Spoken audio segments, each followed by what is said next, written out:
A misty English country road, a classic silhouette rolling past a hedgerow, cut to a close-up of chrome catching the light. Here's a strange fact about car design. Some of the most beautiful cars in the world weren't considered beautiful when they were new. They were considered ordinary. And it took 70 years for the rest of us to catch up. Today I'm counting down 10 British cars from the 1950s that genuinely look better right now, in this decade, than they did the day they left the factory. Not aged gracefully. Not still holds up.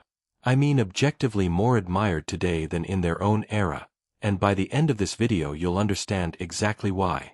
If you're into classic cars, car design history, or you just like watching something that isn't another crossover SUV, hit subscribe now, because this channel breaks down one design story like this every single week, and you don't want to miss the next one.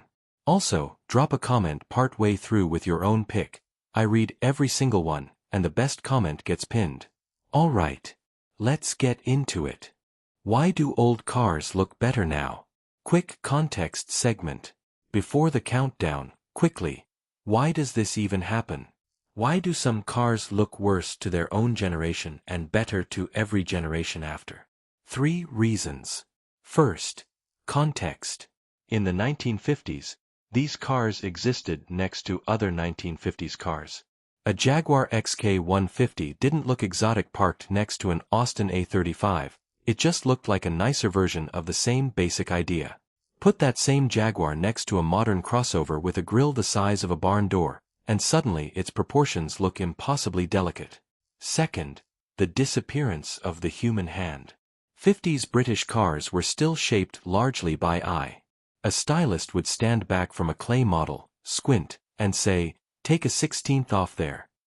Modern cars are shaped by committees, safety regulators, pedestrian impact laws, aerodynamic targets, and cost accountants. The romance gets negotiated out by page 4 of the design brief. Third, and this is the sneaky one, nostalgia runs on a delay timer. It takes roughly 20 to 30 years for a design to go from outdated to retro to classic. The 1950s hit peak classic status right about now. Which is exactly why you're seeing so many of these cars at auctions, on Instagram, and in videos like this one. Okay, now let's actually get into the list. Austin Healey 106ths and 3000. Starting with a car that was always good-looking, but whose specific kind of good-looking has aged into something much rarer today. Honesty. The Austin Healey 100, launched in 1953, and its later 3000 variant, had a face that did something very few cars manage. It looked fast standing still without looking aggressive. The long bonnet, the low-cut doors you could rest an elbow on, the wraparound windscreen that could fold flat for weekend racing, all of it spoke to a car built by people who wanted to go quickly and didn't need to shout about it.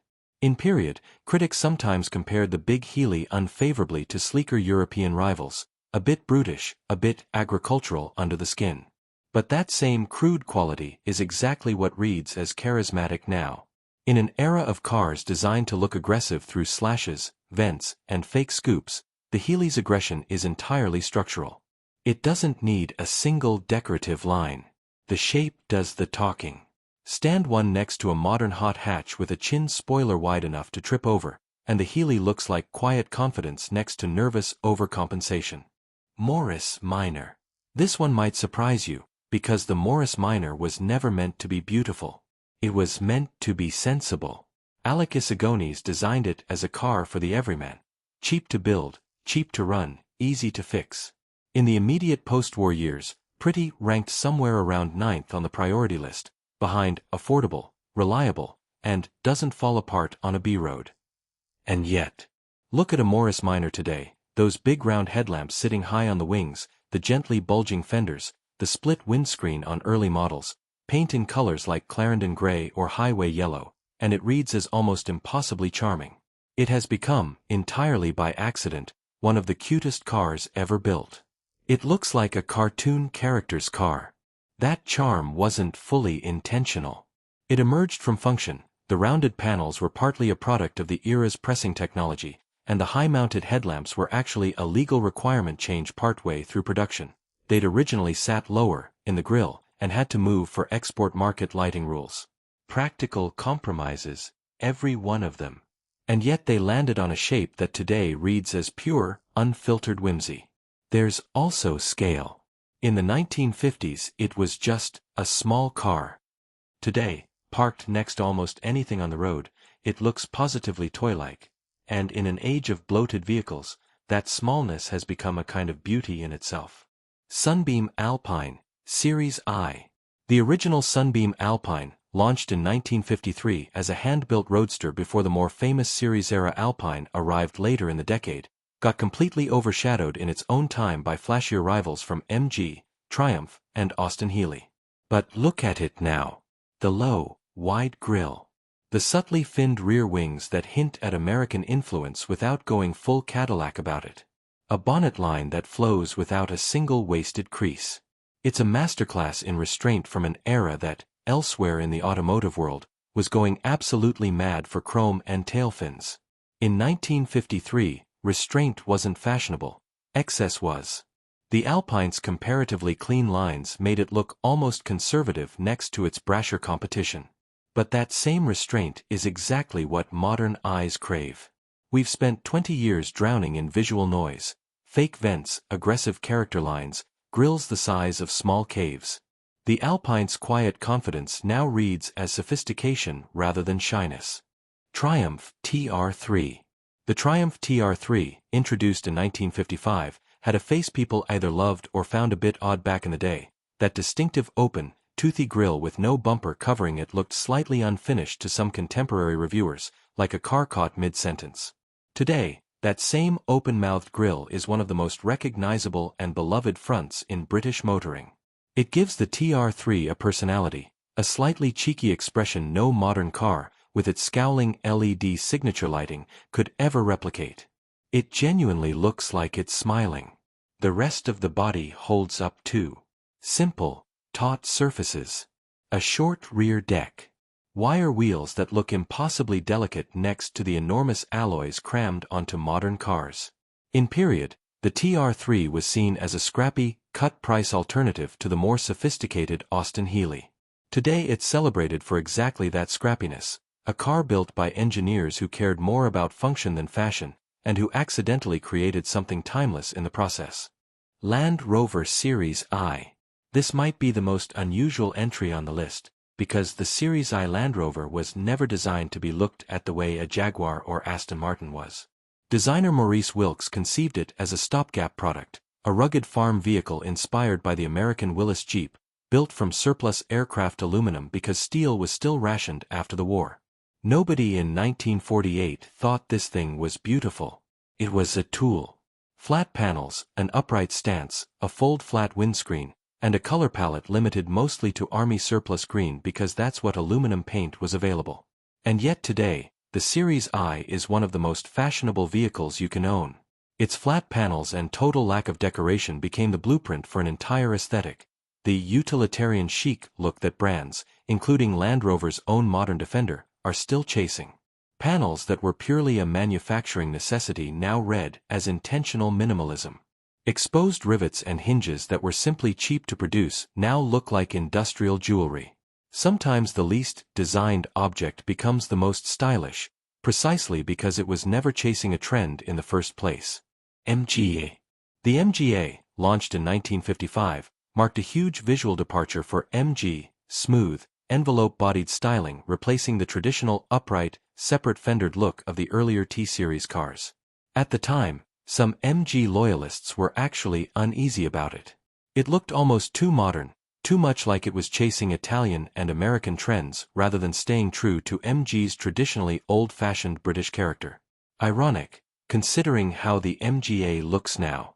Today its low nose, its long flowing fenders that blend into the body rather than standing apart from it, and its simple oval grille look like the platonic ideal of a 1950s sports car, exactly what people picture when they close their eyes and imagine classic British roadster.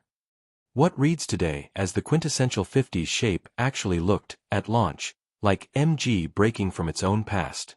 It wasn't traditional when it was new. It was the future, and that future turned out to be the exact aesthetic we now call the past. Jaguar Mark II. The Jaguar Mark II, launched in 1959, was genuinely well regarded in its own era, this isn't an ugly duckling story. But it was appreciated mostly as a superb driver's saloon. Fast, comfortable, beautifully appointed, and famously the getaway car of choice for both bank robbers and the police chasing them. Its looks were admired, but in a practical, well, that's a smart-looking car kind of way. What's changed is how it reads against today's landscape.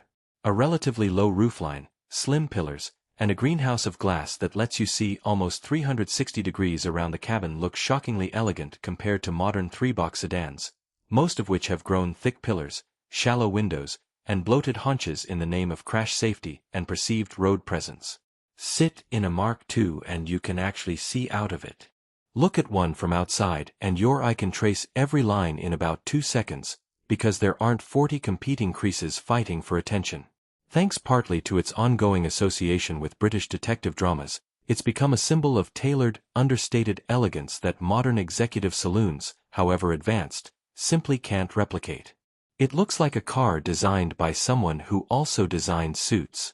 Aston Martin DB2 of 4. The Aston Martin DB2, and its evolved DB2 and 4 from 1953 onward, was always considered handsome. Aston Martins have basically never been ugly. But even a well-received car can look better decades later, and the DB2 and 4 proves it. At launch, it competed visually against increasingly flamboyant Continental Grand Tourers, dramatic, almost architectural Italian bodywork. Next to those, the DB2 of 4 could look, to period eyes, conservative. Buttoned up. British.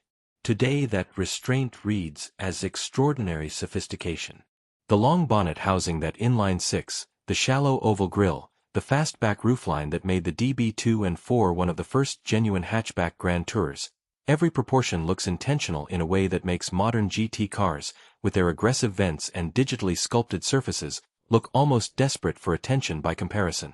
It helps that this is the direct ancestor of the DB5, the most famous Aston Martin in the world thanks to a certain British spy.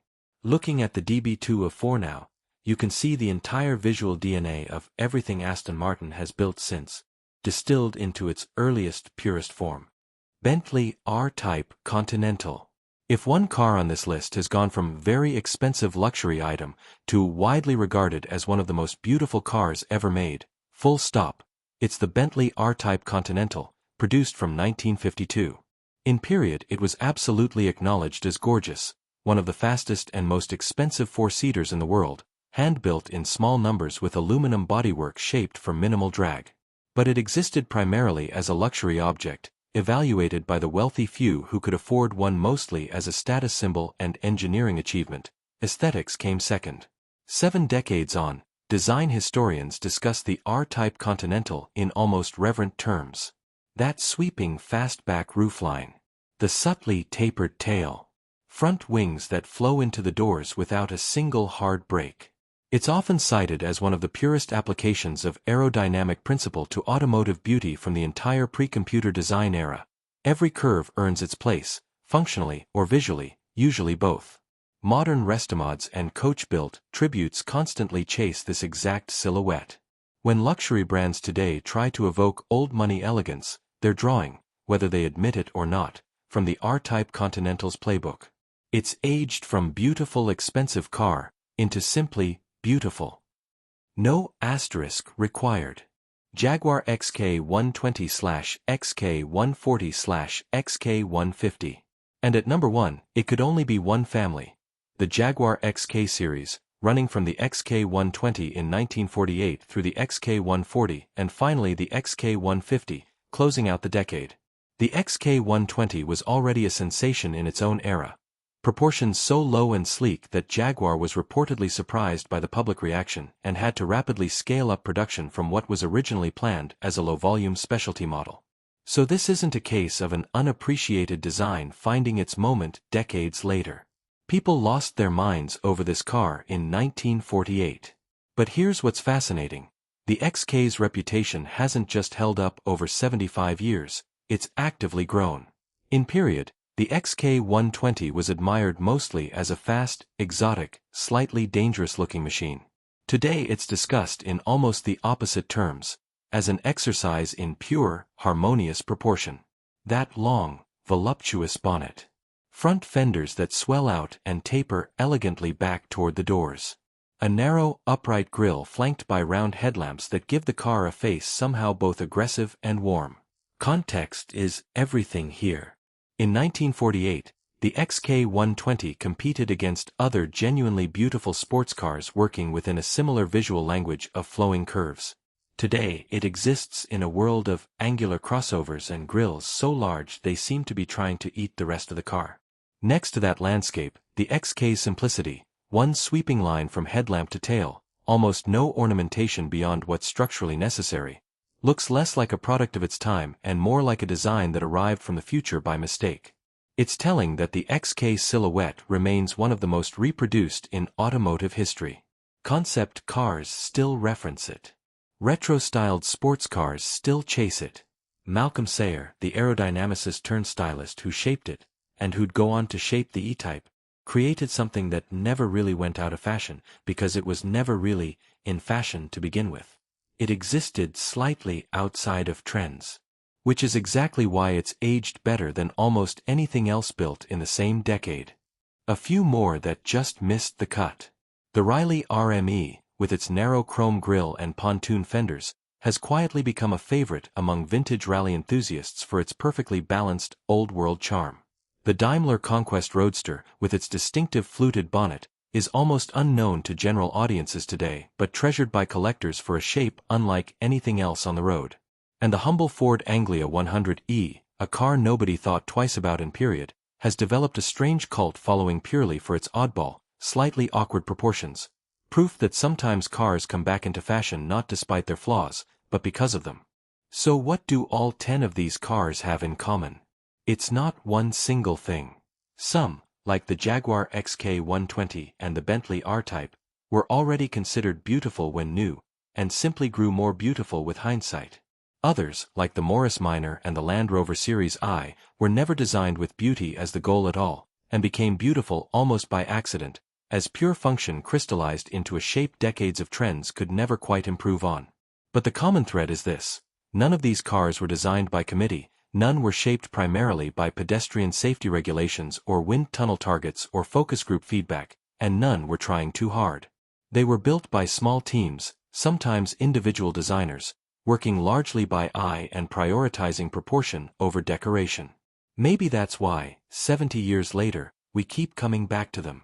In a world of cars designed to look fast standing still, aggressive in a parking lot, screaming for attention on a crowded street, these 10 quiet, confident shapes from post-war Britain just sit there, saying nothing, and somehow saying everything.